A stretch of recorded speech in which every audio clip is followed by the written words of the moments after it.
Hello, നമുക്ക് വേണ്ടി തന്നെ ഒരു ലെറ്റർ എഴുതിയാലോ? അതെങ്ങനെ ഉണ്ടാവും? ബർത്ത്ഡേക്ക് വേണ്ടി.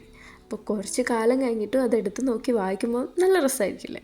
അപ്പോൾ ഞാനിങ്ങനെ എനിക്ക് വേണ്ടി തന്നെ ഞാനിങ്ങനെ ലെറ്റർ എഴുതുകയാണ് എൻ്റെ 18th ബർത്ത്ഡേക്ക് വേണ്ടിയിട്ട്.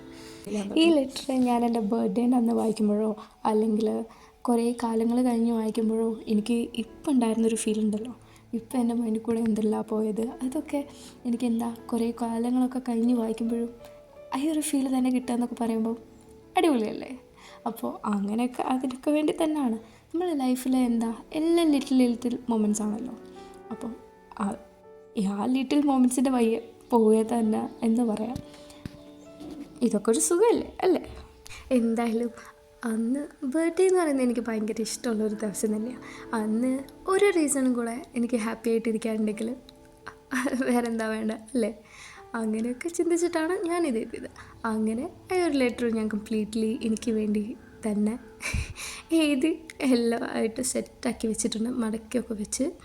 ഇനി അത് ബർത്ത്ഡേൻ്റെ അന്ന് എടുത്ത് നോക്കണം എന്താല്ലേ, എന്നിട്ട് അന്ന് വായിച്ച് നോക്കണം. ഒരു രസമല്ലേ? ബൈ.